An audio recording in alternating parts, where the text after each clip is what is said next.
So we're going to start perfect squares, and they're very similar to difference of squares with one slight difference. Difference of squares, we have a minus and a plus, one binomial with each. Whereas perfect squares are identical. If this is minus, this will also be a matching minus. So both binomials are matching, and we can even write it like this, where we have a squared, just a little less effort, the same binomial squared.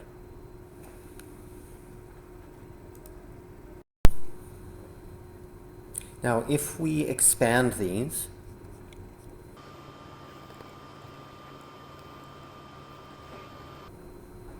you'll notice one big difference between them.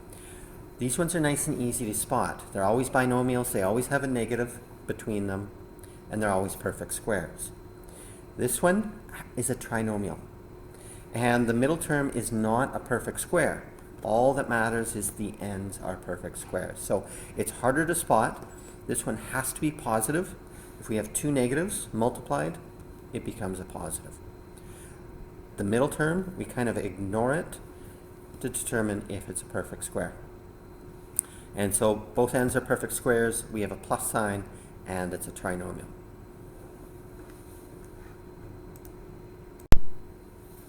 So just to practice trying to recognize them, again, they're always trinomials.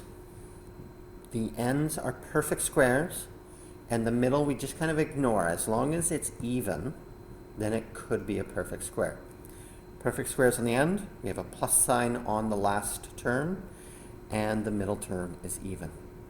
And the last one, trinomial, both are perfect squares. The last one is a positive, and the middle term is even. So if you follow those four things, it could be a perfect square. There's no guarantee. That's why we have to check.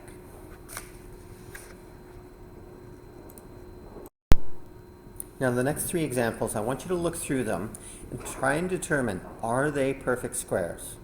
If they are, say yes. If they're not, explain why. So pause the video, then check your answers. So the first one, it's a trinomial. We've got perfect squares.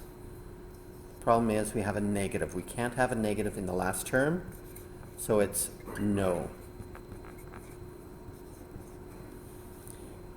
Second one, we've got perfect squares on the end. We've got a positive, so that works. Trinomial, everything looks good. And the last one I want to check is an even middle term. It's even, so this is probably a perfect square. Again, we'll have to check. And the last one, perfect squares on the end. We've got a positive, we've got a minus sign. Even number, it's fine that it's negative here, so it looks like a perfect square. Now, the reason why I say it looks like, we always have to check. So the key with this is we're going to take the square root of the ends. And I don't even bother with the middle term right now. We square root the ends as they're perfect squares. Now, I'm going to put these into brackets. And this sign tells me what will go in here. Like that. So they're identical signs, they match the middle term, but is it a perfect square? We have to check. And what I'm going to do is check the outsides and the insides. 12x times negative 1 is minus 12x. Minus 1 times negative 12. And this adds up to 24, or negative 24, which does not work. So the thing about perfect squares is, even if they look like it, even if they fit all the rules, check your work. And this one is no.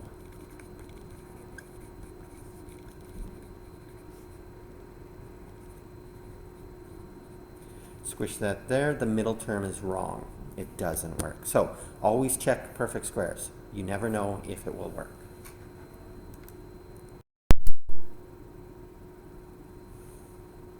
So let's put this into practice.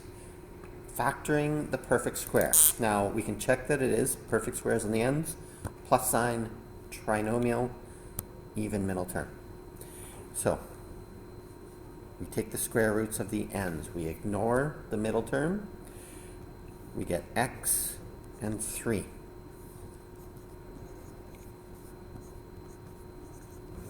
And then the sign has to match the middle term. And we can double check 3x. We get 3x here for a total of 6x. Always check your perfect squares. Square root the ends, and if you want to double check perfect squares on the ends, a plus sign, trinomial, even middle term. So I get 6p and 5.